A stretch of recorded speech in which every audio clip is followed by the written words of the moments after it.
It's Variety's Award Circuit podcast. I'm Clayton Davis. In Apple TV Plus's Cherry, directed by Anthony and Joe Russo, Tom Holland plays a soldier turned drug addict, then turned Joker like you want to join the United States Army for.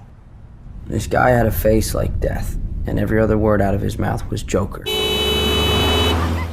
Goddamn Joker. Well, I've just been seeing on the news, that there are kids dying over there.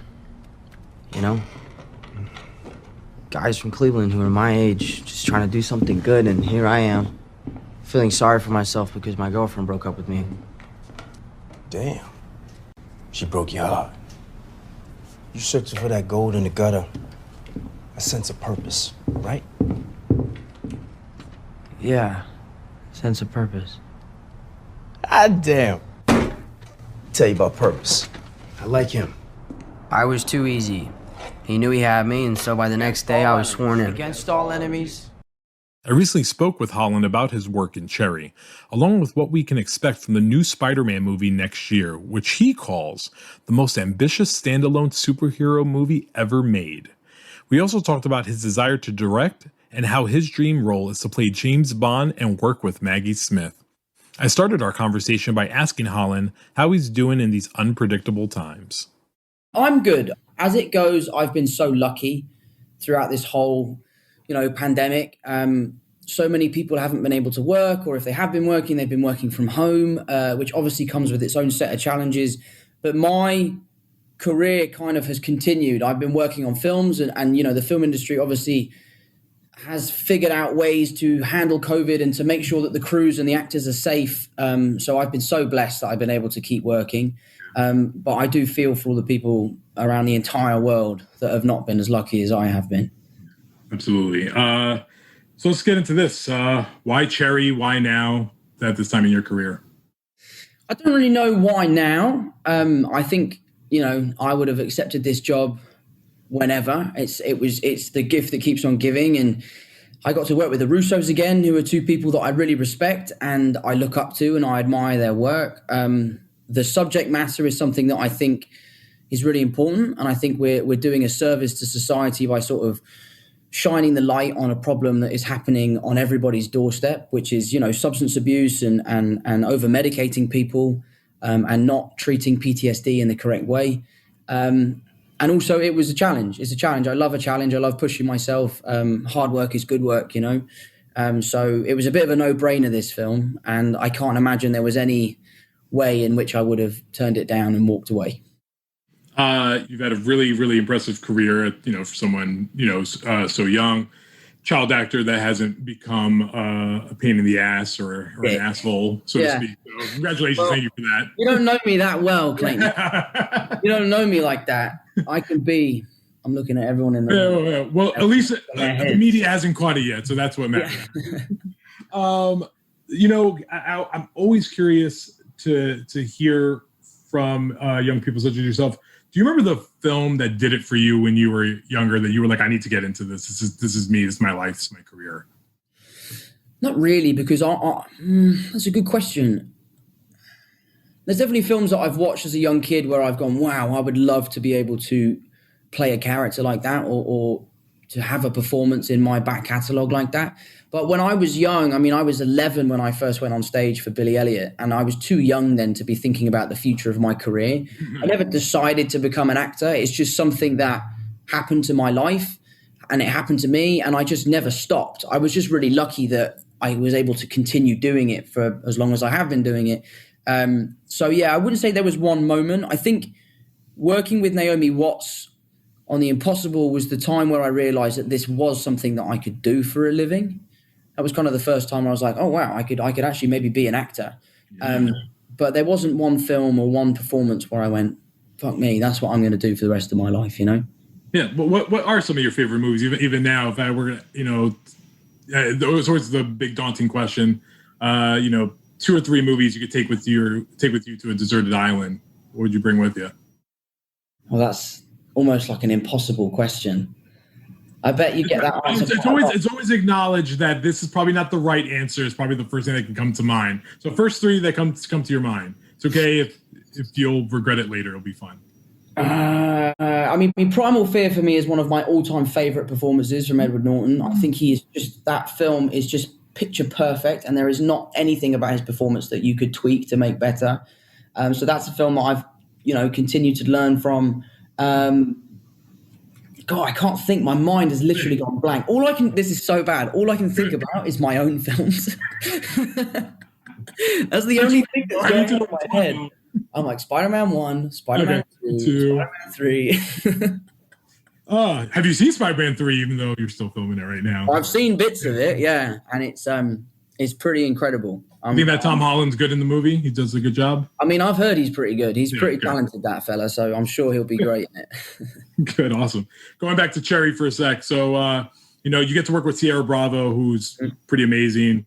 Another great up-and-comer in this industry. She's done a few things, but people are really going to get to know her. Can you talk about how you worked with her in terms of learning about your relationship and dynamics and how that was going to manifest itself throughout the film? Yeah, I mean, let me start by saying what a pleasure it was to work with her and get to know her. She's an amazing actress, and the film wouldn't be half the film without the performance that she gives. But I remember I wasn't at all involved in the casting process of Emily's character. And I remember the Russos sent me Sierra's audition tape 2 or 3 months before we started production. And for the first time in my career, I was so intimidated.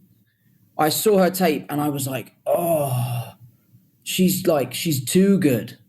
And I need to do more work because she's going to act me off the screen and no one's going to want to follow my character. And they'll be like, can't you just, the Russos will be like, fuck you, Tom Holland, we're rewriting the film now. We're going to make this all about her. So I was so intimidated, and we were so lucky that she, was so confident. I mean, you can only imagine she's a young actress. She's working with the 2 biggest directors, arguably of all time at the moment. And she's working on this really difficult film with really tricky subject matter. And she was so confident and brave and talented and unselfish in the way that she went about making the film. So we were so lucky to have her. And like I said before, the film wouldn't have been half the process or the final product without her hard work. What about some of your prep for the role? Obviously, it's, looking at the opioid epidemic that's currently ravaging America, but it's ravaging for many parts of the world. Talk about that preparation. Did you go to any drug clinics? Did you see any, talk to any people who had gone through personal battles with addiction?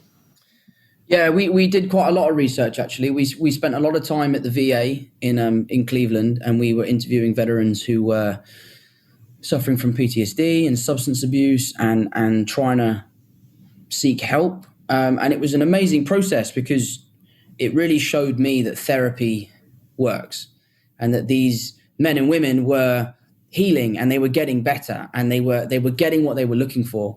We met people at the beginning of their treatment and they were really closed off and they weren't quite comfortable enough to share the stories that had happened to them.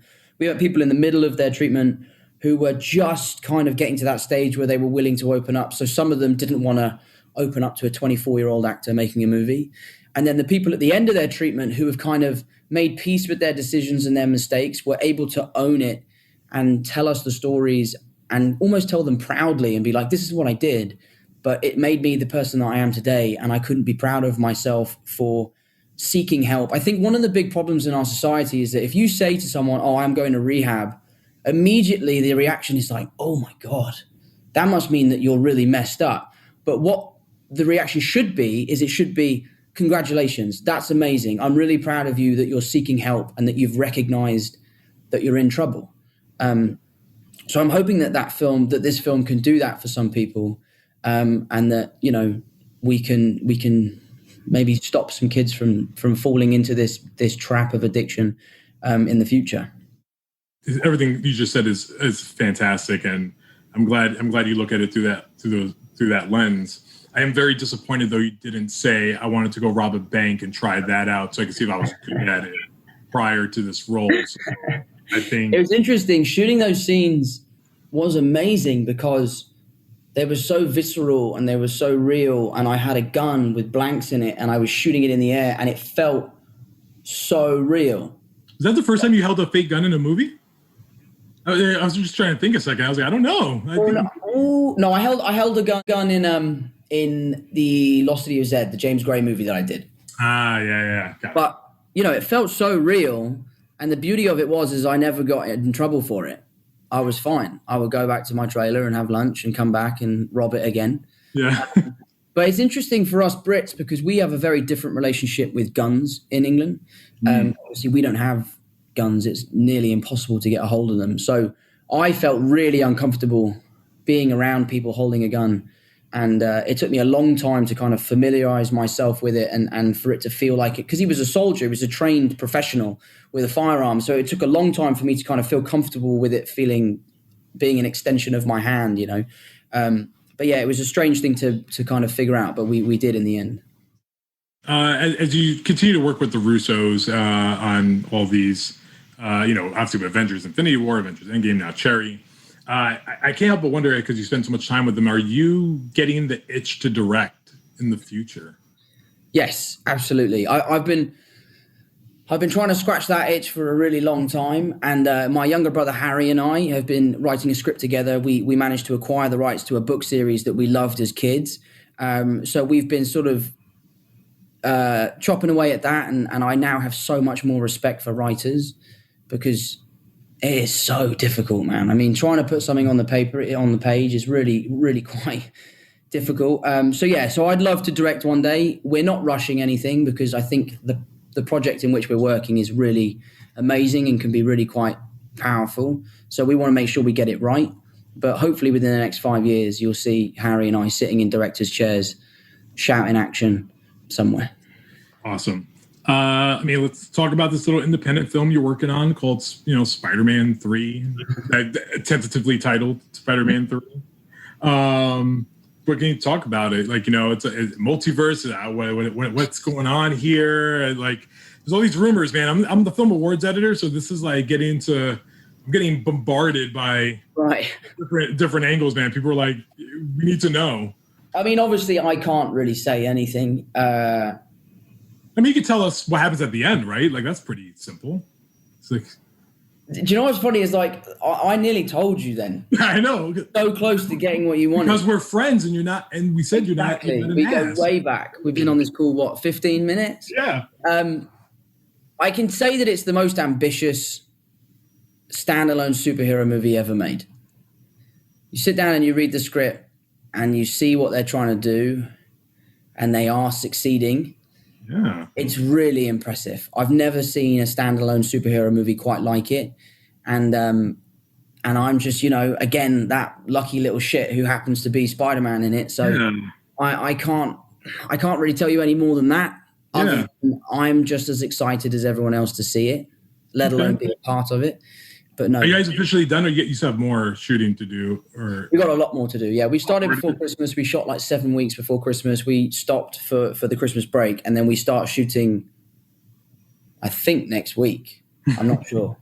We'll see what happens. We'll see if you have to put a suit on or not next week. I just basically go where I'm told and do as I'm told. I don't really know anything that's happening. That's my role here in my house with my wife. So it's same thing. It doesn't go away. Just out of curiosity, when's the last time you spent time with Andrew Garfield, Kirsten Dunst, or Tobey Maguire? Has it been recent? I've never met Kirsten Dunst. I've only I met Andrew once. I met him at the BAFTAs, and he was lovely. He was a really nice bloke, and we had a good chat. And it was quite soon after Spider-Man: Homecoming had come out, and he was really positive and nice. And I've bumped into Tobey a few times at different parties in LA, and he was also really nice. But they seem to be lovely, really nice people, and I hope they enjoy our movies. I hope they enjoy my Spider-Mans. But maybe they'll be in the third one. Who knows, right? Maybe it beats me. I don't know. They haven't told me yet. Yeah, they're just letting you just show up and people will just be there. Can you talk about Uncharted?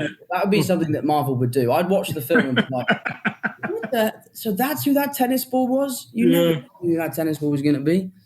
Anything you could talk about Uncharted? Oh yeah, loads. Uncharted. Was I'm just doing the Lord's work right now. You're just trying to get. I'm really stressed. I'm sweating. Somebody do it. I won't do it. They're look what you're doing to me.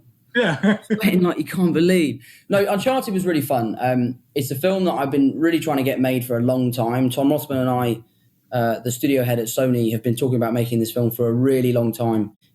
We were lucky enough to get Mark Wahlberg to play Sully, which is amazing, and him and I work really well together, and the chemistry between the two of us is really fun and funny on screen. The action sequences in Uncharted are the biggest action sequences I've ever been a part of. The cuts and bruises and bangs I got from dangling off of wires and falling off of things and all that sort of stuff was ridiculous. So Uncharted is a film I'm really, really excited about, and I think fans of the games and people that weren't fans of the games will equally enjoy it just as much. Awesome. All right, now you have some rapid fire questions. These are fun. I'm done making you sweat. This would just be chill time now. All right, we're good. We're good. You survived it.